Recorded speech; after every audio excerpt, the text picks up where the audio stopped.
بسم الله الرحمن الرحيم، والصلاة والسلام على أشرف الأنبياء والمرسلين محمد وعلى آله الطيبين الطاهرين.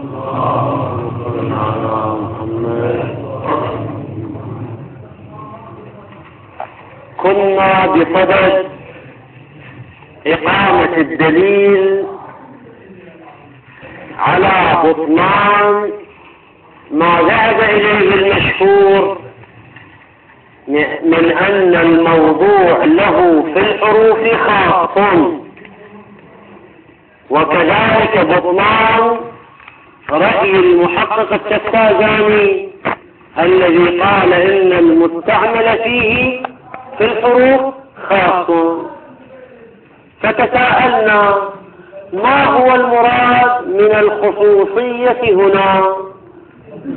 هل هي الخصوصية بلحاظ الخارج أم الخصوصية بلحاظ الوجود الذهني؟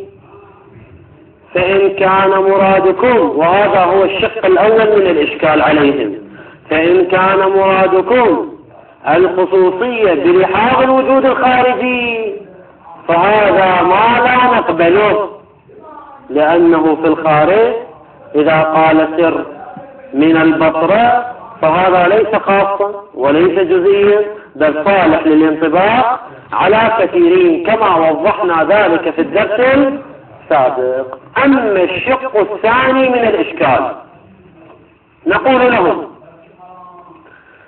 أما إذا كان مرادكم من الخصوصية الذهنية، أي التشخص والجزئية في عالم الذهن والمفاهيم، حينئذ نتساءل: ما هو المراد من تلك الخصوصية الذهنية؟ ومن أين نشأ اشتراطها؟ وكيف تتكثر وتتعدد؟ الجواب: الخصوصية الذهنية والتشخص الذهني إنما هو باللحاظ.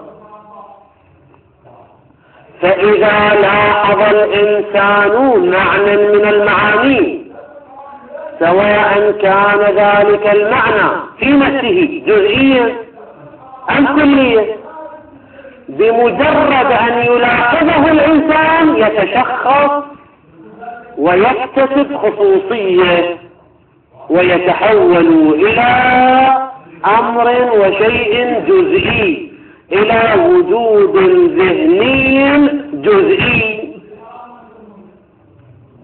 وكلما، هذا تقدم في الدرس السابق، وكلما تعدد اللحاظ تعدد ذلك الوجود الذهني، سواء كان الملاحظ واحدا أم كان الملاحظ متعددين كما بينا في الدرس السابق. يعني كلما نتوجه إلى هذا المعنى يكون هذا وجود خاص يختلف عن الوجود الذي يحصل بالتوجه الثاني.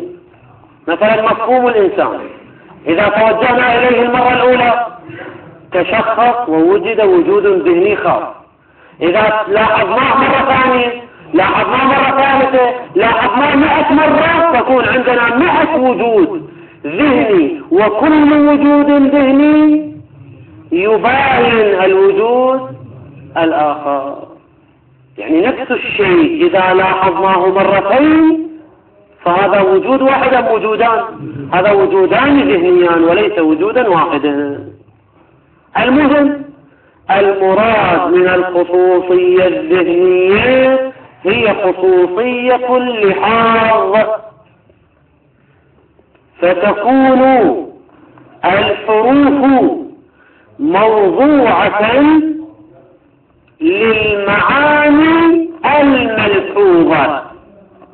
فمن موضوعة للابتداء الملحوظ، وفي موضوعة للظرفية الملحوظة، وعلى للاستعلاء الملحوظ، وهكذا.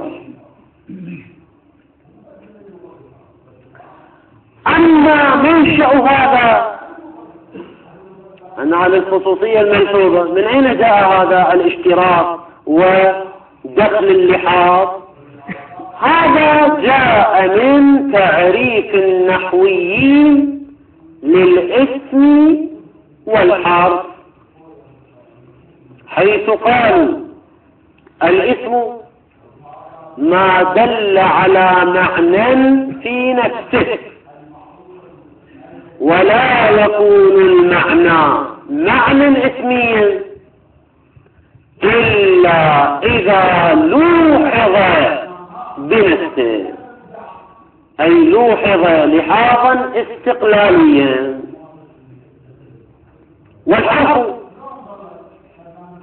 ما دل على معنى في غيره، أي لا يكون المعنى حرفيا إلا إذا لوحظ، شوف أخذت خصوصية اللحاظ، إلا إذا لوحظ أنه آلة لغيره ومعنى لغيره وجسرا لغيره، أي إلا إذا لوحظ لحاظا آليا. فخصوصية اللحاظ أخذناها من تعريف النحويين للحرف، حيث قالوا لا يكون المعنى حرفيا إلا إذا لوحظ آلة لغيره. فالمعنى الحرفي ما هو؟ كلمة من معناها الحرفي ما هو؟ الجواب هو الابتداء الملحوظ لحاظا آليا، يعني ما ليس له معنى مستقل قائم بنفسه، وإنما معنى قائم في غيره، آلة لغيره. ولذلك نقول حال الاسم والحرف شبيه بحال الجوهر والعرض في الوجودات الخارجية. المعاني الاسمية والمعاني الحرفية في الوجود الذهني شبيهة بالجوهر والعرض في الوجودات الخارجية. فالجوهر هو القائم بنفسه، يعني الموجود لا في موضوع، والعرض كاللون هو القائم بغيره، يعني موجود في موضوع. فالمعنى الاسمي شبيه بالجوهر، لأن المعنى الاسمي لوحظ استقلالا وليس حالة لغيره وليس قائما بغيره. المعنى الحرفي شبيه بالعرض، لأن المعنى الحرفي لوحظ آلة لغيره، لم يلحظ لحاظا استقلاليا. الشيخ الآخون قدس سره يقول إن كان هذا هو مرادكم أن الحروف موضوعة للمعاني الملحوظة لحاظا آليا، إن كان هذا المقصود، فالإشكال السابق الذي أوردناه في الشق الأول لا يرد هنا. نسلم أن الإشكال السابق غير وارد، وذلك شنو كان الإشكال السابق؟ الإشكال السابق أنه إن كان مراد الخاص الخارجي فهذا ما لا نسلم به، إذ كثيرا ما تستعمل شنو؟ المعاني الحرفية، وهي تصلح للانطباع على كثيرين خارجا، سر من البصرة. هذا الإشكال لا يعرفنا، وذلك لأننا بمجرد أدخلنا اللحاظ في المعنى والخصوصية اللحاظية سيتحول ذلك المعنى الملحوظ إلى معنى جزئي كما بينا. بمجرد أن يلحظ يتحول إلى معنى جزئي ولا يصلح للانطباق على كثيرين،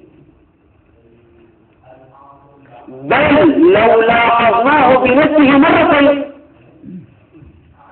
فالوجود الثاني مباين بالوجود الأول. فالمعنى الملحوظ الذي أخذت فيه الخصوصية الذهنية لا يصلح أبدا للانطباق على كثيرين، لأنه بمجرد أن يلحظ يتحول إلى موجود ذهني خاص وجزئي لا مثيل ولا شبيه له. وكلما تعدد اللحاظ تأتي أفراد مباينة، فلا نستطيع أن نقول إن هذا المعنى صالح للانطباق على كثيرين. فإشكالنا السابق يجري هنا أو لا يجري؟ لا يجري هنا. نسلم بأنه جزئي وليس كلي، ولا مع تسليمنا بكونه جزئيا لكننا لا نقبل به، لأننا نشكل عليه بأربعة إشكالات. الإشكال الأول مقدمة. الاستعمال وهو الاتيان باللفظ بقصد إخطار المعنى، هل هو عملية اختيارية للمستعمل أم هو عملية ليست اختيارية للمستعمل؟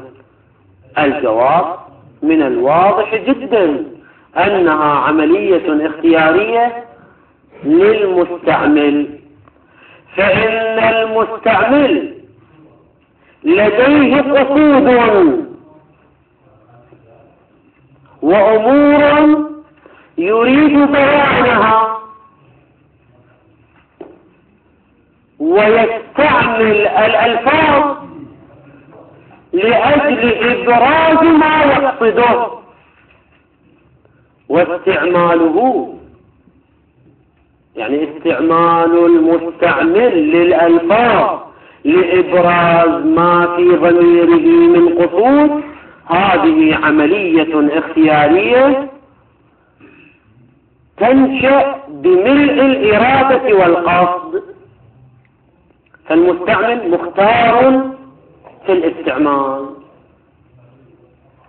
وعليه إذا كان المستعمل مختارا فلا بد أن يلحظ ما يريد أن يستعمله، يعني المستعمل لابد أن يلحظ اللفظ وأن يلحظ المعنى الذي يريد أن يبرزه ثم يستعمل اللفظ لإبراز المعنى. فكل عملية استعمال اختيارية مسبوقة بلحاظ المستعمل وهو اللفظ، والمستعمل فيه وهو المعنى. فإذا قال المستعمل زيد قائم فقبل الاستعمال عليه أن يلحظ زيد معنى ولفظا، وأن يلحظ قائم معنى ولفظا، ثم يقول زيد قائم. وإلا لو لم يلحظهما لا زيد ولا قائم، لا معنى ولا لفظا، فاستعماله صحيح أم خاطئ؟ فاستعماله ليس صحيحا. إذن صحة الاستعمال تتوقف على لحاظ المعنى الذي نريد أن نستعمل اللفظ فيه. ومن هنا نفهم أن اللحاظ من قبل المستعمل ليس دخيلا في المعنى وليس جزء المعنى،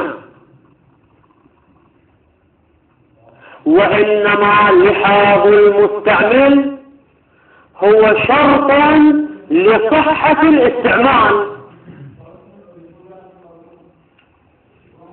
فحينما يقول زيد قائم، فزيد الذي استعملناه الكلمة لقصد معنى زيد ليس هو زيد الملحوظ، الموضوع ليس هو زيد الملحوظ، والمحمول ليس هو قائم الملحوظ، وإنما الموضوع ما هو زيد، ذات زيد،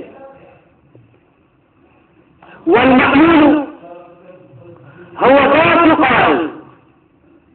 ولكن لكي نصحح الاستعمال نشترط على المستعمل أن يلاحظ زيد وأن يلاحظ القيام، وملاحظته لزيد وللقيام لمجرد ماذا؟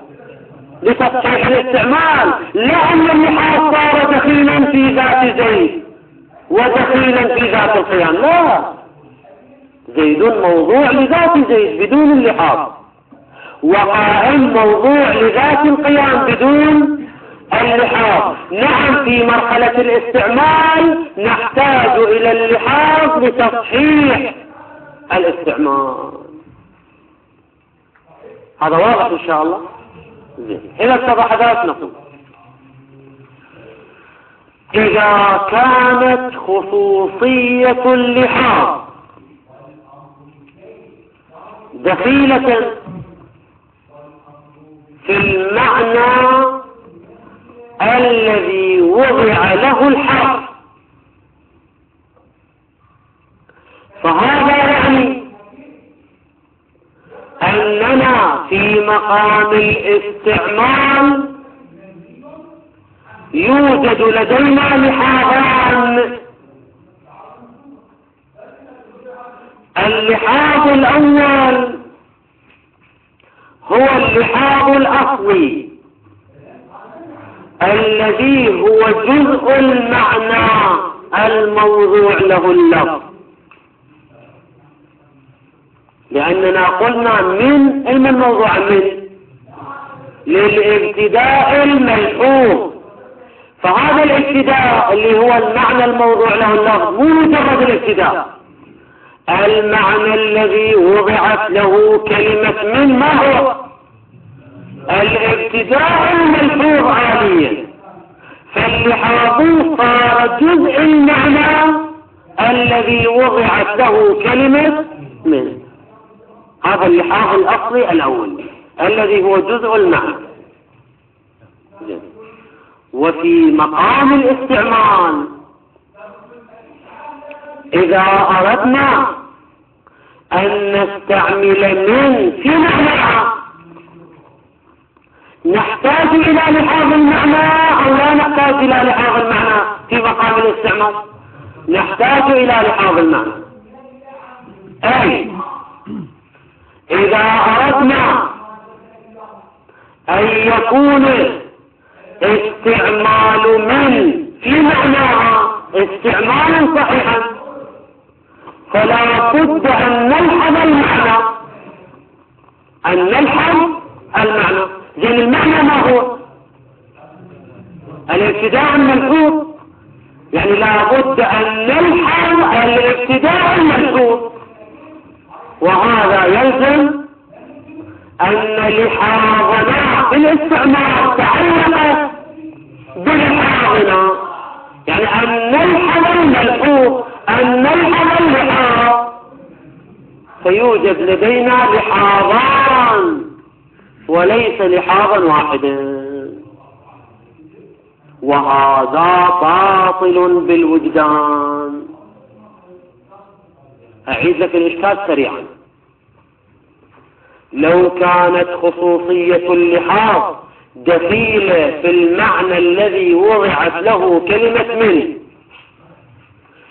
هذا يعني أن اللحاظ هو جزء المعنى الموضوع له اللفظ، وفي مقام الاستعمال لا بد أن نلحظ المعنى الذي وضع له اللفظ، نلحظ المعنى الذي وضع له اللفظ، والمعنى الذي وضع له اللفظ ما هو؟ هو الابتداء الملحوظ، يعني لا بد أن نلحظ الابتداء الملحوظ، فيتعلق لحاظنا بمن؟ هذا اللحاظ الأول، يعني لحاظ بلحاظ، وهذا باطل وجدانا، إذ لا يوجد لدينا إلا لحاظ واحد وليس لحاظان تعلق أحدهما بالآخر. هذا هو الإشكال الأول. هذا الآن وجهنا الإشكال إلما نحن للمشهور، هذا كلامنا الآن في الموضوع له مو في المستعمل فيه. الآن وين كلامنا في الموضوع له؟ ونفس الكلام نقوله على نظرية التفتازان، حيث قال إن المستعمل فيه خاص، فإذا فسرنا الخصوصية هنا بالخصوصية الذهنية، أي فسرناها باللحاظ، فالمعنى المستعمل فيه الحرف هو المعنى الملحوظ. نفس الكلام نعيد نقول، والاستعمال حينما يتعلق بالمعنى المستعمل فيه يحتاج لكي يكون صحيحا، الاستعمال يحتاج إلى لحاظ المعنى المستعمل فيه، فإذا كان المعنى المستعمل فيه هو الابتداء الملحوظ، فيلزم أننا في مقام الاستعمال نلحظ الابتداء الملحوظ، فيتعلق اللحاظ باللحاظ، وهذا لا يلتزم به. هذا هو الإشكال الأول.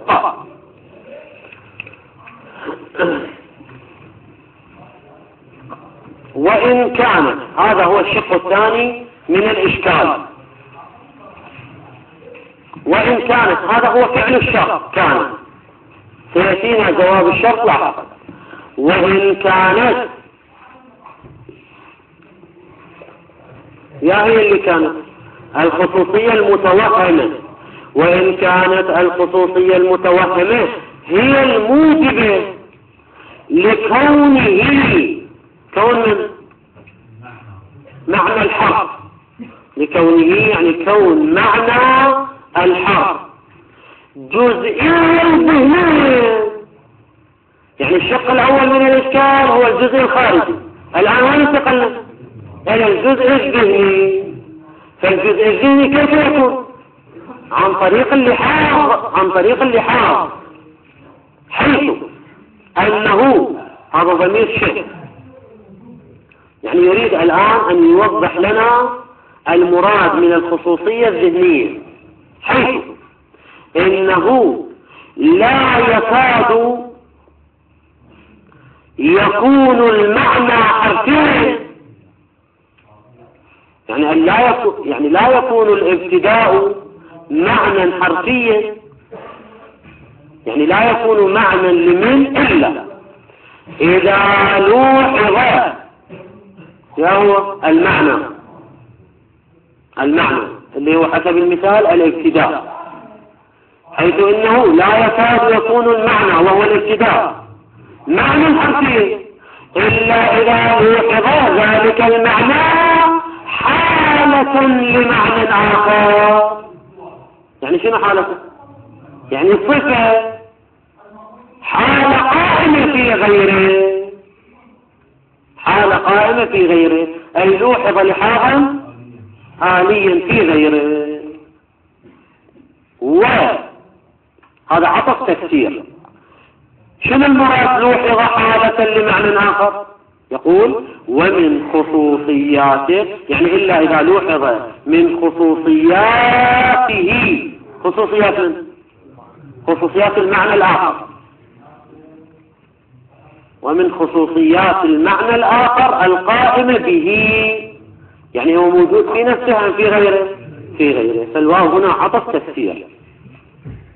ويكون حاله، من هو الذي يكون؟ المعنى الحرفي.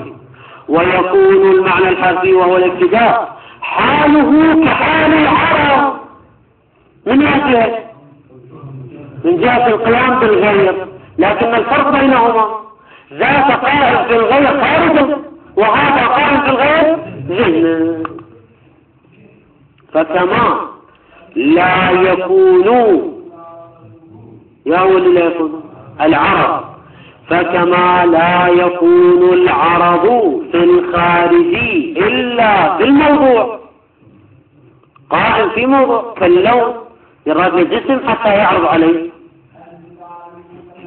كذلك هو يعني المعنى الحرفي لا يكون في الذهن إلا في مفهوم آخر، يعني قائم في غيره، قال لغيره، لكن في الذهن وليس في الخارج.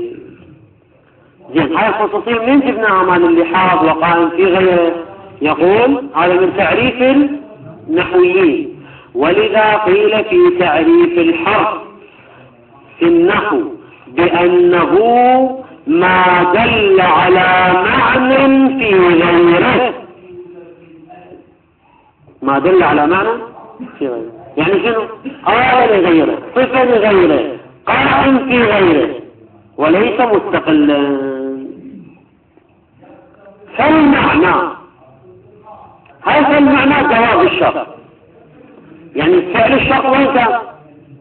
وإن كانت هي الموجبة لكونه جزئيا ذهنيا، حيث إذا كان معناها ثلاثين قاسين كما جملة معترضة. صار واضح عندك وين الجملة المعترضة؟ أقرأ لك فعل الشرط. وإن كانت هذه الخصوصية المتوهمة هي الموجبة لكون معنى الحرف جزئيا ذهنيا، افتح ما هو الجزء الذهني؟ شرح لك الجزء الذهني إلى وصل. ولذا قيل في تعريفه بأنه ما دل على معنى في غيره سد القول. نرجع إلى أصل العبارة، نقول إن كانت هي الموجبة لكونه جزئيا ذهنيا فالمعنى، يعني هذا المعنى الحرفي يريد أن يقول هذا المعنى لا يرد عليه الإشكال السابق، لأن المعنى إن كان خصوصية ذهنية فالخصوصية الذهنية جزئية أم كلية؟ جزئية دائما، فلا يرد إشكالنا السابق أنها أحيانا تكون كلية، ذات في الوجود الخارجي وليس في الذهني. لذلك يقول فالمعنى يعني المعنى الحرفي حينئذ وإن كان لا محالة يصير جزئيا فلا يرد عليه الإشكال السابق. لماذا يصير جزئيا؟ بهذا اللحاظ، لأن اللحاظ هو الذي يحوله إلى متشخص وجزئي إلى درجة يتحول إلى جزئي، بحيث إذا كان هو نفسه لاحظناه مرة أخرى فهذا ليس وجودا آخر له بل مباين له. لذلك يقول بحيث يباينه إذا لوحظ ثانيا، يعني هذا المعنى يباين المعنى الأول إذا لاحظناه ثانيا، فهو لا يصلح للانطباق على كثيرين بل هو جزئي بالمعنى الآخر، جزء حقيقي. زين، يقول ولو كان اللاحظ واحدا كما بينا في الدرس السابق أن اللاحظ لو كان واحد ولاحظ زيدا مرارا 100 مرة، فكم وجود يصير عنده؟ 100 وجود. طبعا بعد تضيف فضلا عما لو كان الملاحظ متعددا. إلا يريد من الآن أن يستشكل على هذا المطلب، يريد أن يبين أن خصوصية اللحاظ ليست دخيلة في المعنى الحرفي، يعني لا نقبل الخصوصية الذهنية اللحاظية. هذا لحد الآن بعد أول ما جاوب، الآن سيبدأ ويجيب. قلنا كم إشكال عدة على المطلب؟ 4. الإشكال الأول إلا أن هذا اللحاظ، يا لحاظ المعنى بما هو قائم في غيره، هذا اللحاظ الذهني، لا يكاد يكون مأخوذا في المستعمل فيه ولا في الموضوع له. وإلا لو كان مأخوذا في المعنى المستعمل فيه أو كان مأخوذا في المعنى الموضوع له، إذا كان اللحاظ جزء المعنى الموضوع له أو كان اللحاظ جزء المعنى المستعمل فيه، سيرد عليه الإشكال الأول، وهو أننا في الاستعمال نحتاج إلى لحاظ المعنى، فإذا كان جزء المعنى هو اللحاظ فسنلاحظ اللحاظ. قال إلا أن هذا اللحاظ لا يكاد يكون مأخوذا في المستعمل فيه والموضوع له. وإلا هذا هو الإشكال الأول. وإلا يعني شنو؟ وإلا لو كان مأخوذا في المستعمل فيه والموضوع له فلا بد من لحاظ آخر متعلق بما هو ملحوظ بهذا اللحاظ الأول. يعني في مقام الاستعمال شو راد؟ يعني إذا نريد نطبقها على المثال حتى أوضح من علم الموضوع حسب هذا الكلام للابتداء الملحوظ. إذا أريد أستعمل من في معناها لابد أن ألحظ معناها، فلا بد أن ألحظ معنى من، ومعنى من هو الابتداء الملحوظ، فلا بد أن ألحظ الملحوظ باللحاظ، فيكون عندنا لحاظان. الوضع في الدلالة التصورية والاستعمال في التصوير. بينا احنا المطلب تفصيلا، قلنا مرة نقول اللحاظ جزء المعنى المستعمل فيه، يعني أنا أريد أستعمل اللفظ في معنى، هذا المعنى المستعمل فيه لا، إذا قلنا أن اللحاظ جزء له فلا بد أن ألحظه، فألحظ المعنى الملحوظ لحاظا آليا فيلزم لحاظان. وهكذا في الوضع المعنى الموضوع له إذا كان جزءه اللحاظ، المعنى الموضوع له اللفظ، إذا كان اللحاظ جزء له، فأنا في مقام الاستعمال لا بد أن ألاحظ المعنى الموضوع له اللفظ. المستعمل يعني أنا حينما أريد أن أستعمل كلمة أسد في الحيوان المفترس فلا بد أن ألاحظ المعنى الذي وضع له اللفظ وهو الحيوان المفترس.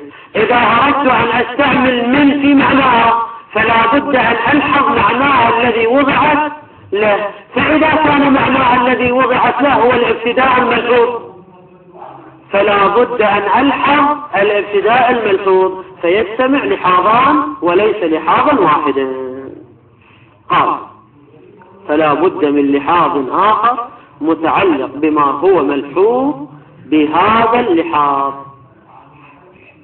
فلا بد من لحاظ آخر. هذا لا لحاظ، هذا اللحاظ اللي نحتاجه في الاستعمال متعلق هذا اللحاظ بما هو ملحوظ بهذا اللحاظ.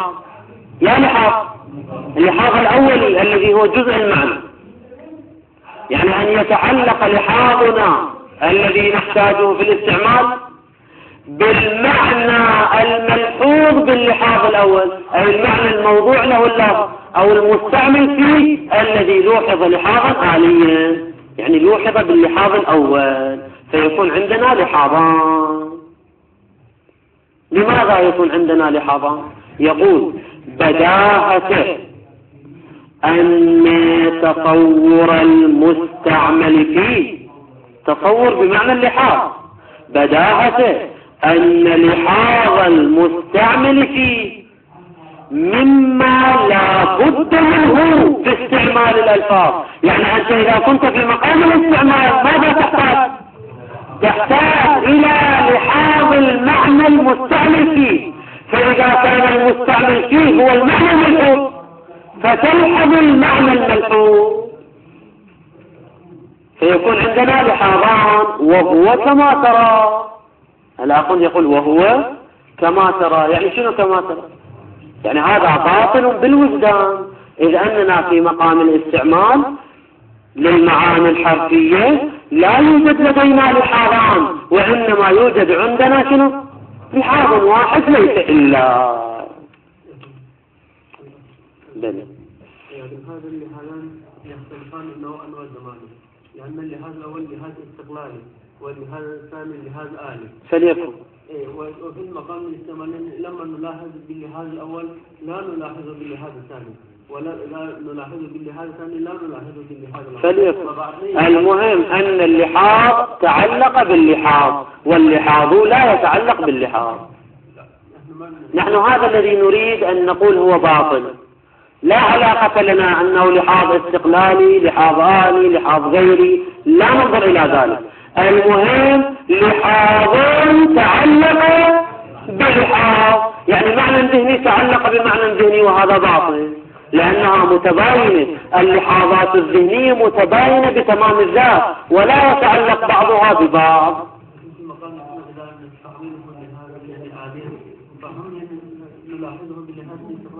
لو ما نلاحظ، إذا ما نلاحظ يعني بعد لحاظ واحد مو لحاظ. لا، هو لحاظ واحد وهو اللحاظ الذي نحتاجه في الاستعمال. أما دخالة اللحاظ في المعنى الموضوع له اللفظ أو المعنى المستعمل فيه اللفظ فهذا باطل، لأنه سيستلزم أن يتعلق لحاظنا باللحاظ، وهذا ما لا يلتزم به. الإشكال الثاني قال مع أنه، طبعا هذه العبارة هي في الحقيقة إشكالان، الإشكال الثاني والثالث صاغهما الآخون قدس سره بصيغة إشكال واحد، لكن نحن نبين الإشكالين. الإشكال الثاني قالوا في محل في المنطق أن القضايا على 3 أنواع: القضية الذهنية وهي التي لا تحقق لموضوعها خارجا، بل لا يتحقق إلا في الذهن، كما نقول شريك الباري ممتنع، شريك الباري لا وجود له خارجا. ثانيا القضية الخارجية، وهي القضية التي لوحظ فيها الأفراد بما هم محققو الوجود خارجا، كما لو قلت كل من هو موجود الآن مؤمن، كل من في هذه الغرفة مؤمن، هذه قضية خارجية، يعني أشير إلى الخارج، الأفراد المحققين الآن في هذه اللحظة أمامي. ثالثا القضية الحقيقية، وهي التي لوحظ فيها الموضوع بما هو مقدر الوجود، أي هي لا تختص بالأفراد المحققين فعلا، وإنما بكل من يوجد، سواء وجد في الماضي أو في الحاضر أو في المستقبل. كما لو قلت الإنسان في خسر، أي إنسان؟ كل إنسان الآن الذي سيوجد بعد مليار سنة، وهكذا.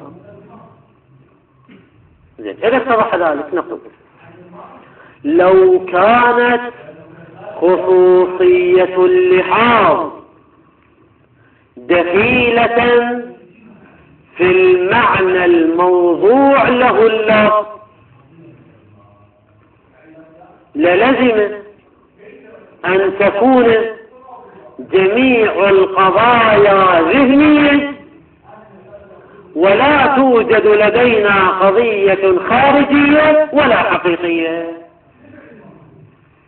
وذلك لأن المعنى الموضوع له اللفظ إذا كان مقيدا بخصوصية ذهنية،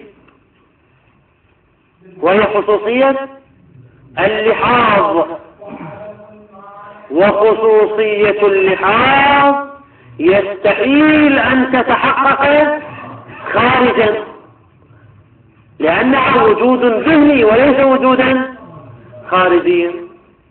والمقيد بما لا يتحقق إلا في الذهن، فذلك المقيد أيضا لا يوجد إلا في الذهن. المقيد بقيد ذهني لا يوجد إلا في الذهن.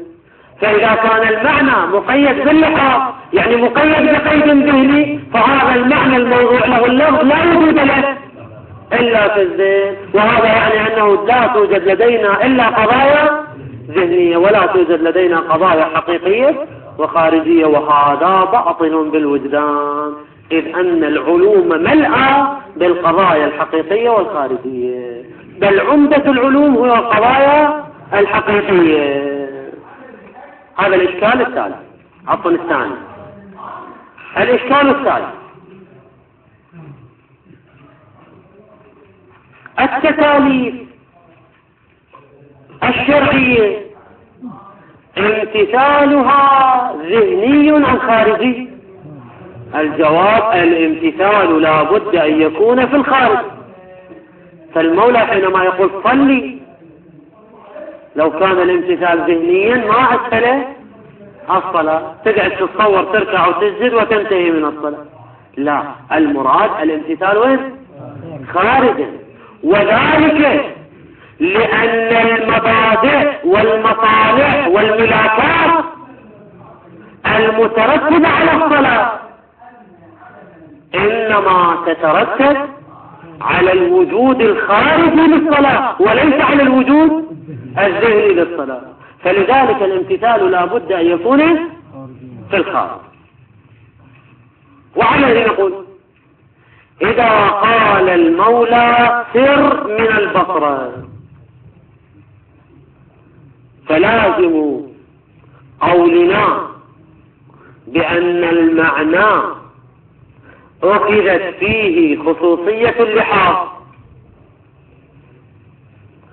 لازم ذلك أنه يوجد في الخارج أو لا يوجد؟ لا يوجد في الخارج، لأن الخصوصية اللحاظية لا وجود لها إلا في الذهن. وهذا معناه أن باب الامتثال منغلق أمامي، لأن المولى حينما قال سر من البصرة ماذا أراد؟ أراد مني الابتداء الملحوظ، وأنا لا أستطيع أن أوجد الابتداء الملحوظ خارجا، فيلزم عجز المكلف عن الامتثال. إلا إذا جردنا المعنى من هذه الخصوصية الذهنية، يعني من القيد اللحاظي، وإذا جردناه من القيد اللحاظي سيتحول إلى مجاز، سيكون الانطباق مجازيا. إذا أردنا انطباق حقيقي لابد أن نحافظ على اللحاظ، وإذا حافظنا على اللحاظ فهو لا يوجد في الخارج، فيستحيل أن يتحقق الامتثال. إن قلت نجرد الخصوصية نقول هذا أصبح مجازا، وهذا ما لا يمكن الالتزام به، لأن الامتثال ممكن خارجا. هذا كأنه جواب نقضي. إن قلنا بالخصوصية الذهنية لازم استحالة الامتثال. هذا الإشكال الثالث. قال: مع أنه أنه الحرف معنى الحرف، مع أن معنى الحرف يلزم أن لا يصدق على الخارجيات. هذا الإشكال الثاني، يعني ستتحول القضايا كلها إلى قضايا ذهنية لا خارجية ولا حقيقية. زين، لماذا لا ينطق على الخارجية؟ لأنه مقيد بقيد ذهني، والمقيد بقيد ذهني لا يوجد إلا في الذهن. ثم قال الآخون لامتناع صدق الكل العقلي عليها، يعني على المعاني الحرفية. هذه العبارة من الآخون قالوا هي تسامح من الآخون، لأن الكل العقلي ماذا يراد منه؟ الكل عندنا كم نوع؟ الكل الطبيعي وهو الموصوف، والكل المنطقي وهو شنو؟ الوصف، والكل العقلي هو الوصف والموصوف. يعني حينما نقول الإنسان كلي فالإنسان كلي طبيعي، كلي منطقي. أما عن الكلي على الإنسان فهذا كل عقلي. هذا الكل العقلي لا وجود له إلا في الذهن ولا يوجد في الخارج، إذ لا يوجد لدينا إنسان كلي في الخارج. زين، إحنا كلامنا وين؟ كلامنا في المعنى الذي شنو قيدناه بمن؟ باللحاظ، وصفناه باللحاظ. بينما الكل العقلي هو الموصوف بمن؟ بالكل المنطقي. الإنسان كليون، الكل العقلي هو الموصوف بالكلية، بينما محل كلامنا هو الموصوف باللحاظ الذهني. فكلامنا أجنبي عما ذكره الآخرون أنه الكل العقلي. أصلا كلامنا مو من الكل العقلي، وإنما كلامنا في المعنى الموصوف مو بالكلية حتى يصير كل عقلي، وإنما المعنى الموصوف بلحاظ الآلية، فهو ليس كليا عقليا. قالوا هذه العبارة تسامح من الآخرون، وكأنه يريد أن يقول المعاني الحرفية إذا قيدناها باللحاظ سيكون حالها حال الكل العقلي، بما أن الكل العقلي لا يوجد خارجا، فالمعاني الحرفية سوف لا توجد خارجا. هذا مقصوده، كأنه التشبيه والتمثيل ليس بهذه العبارة، مو لامتناع صدق الكل العقلي عليها، لا. الأفضل شو يقول؟ كامتناع صدق الكل العقلي عليها، أي على الخارجيات. كما أن الكل العقلي يمتنع صدقه على الخارجيات، كذلك المعنى الحرفي بشرط اللحاظ يمتنع صدقه على الخارجيات. هذا طبعا الإشكال الثاني. الإشكال الثالث طبعا قبل أن نكمل الإشكال الثالث قال حيث لا موطن له، تتمل العبارة لا موطن له يهو له الكل العقلي أو المعنى الحرفي الذي قيدناه باللحاظ إلا الذهن. الإشكال الثالث فامتنع امتثال مثل سر من البصرة، لأنه سيكون معنى ذهن ولا يمكن إيجاده في الخارج. طبعا إلا بالتجريد وإلغاء الخصوصية.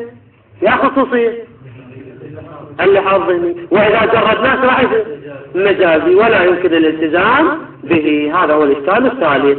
الرابع يأتي، والحمد لله رب العالمين، وصلى الله على محمد وآله الطاهرين.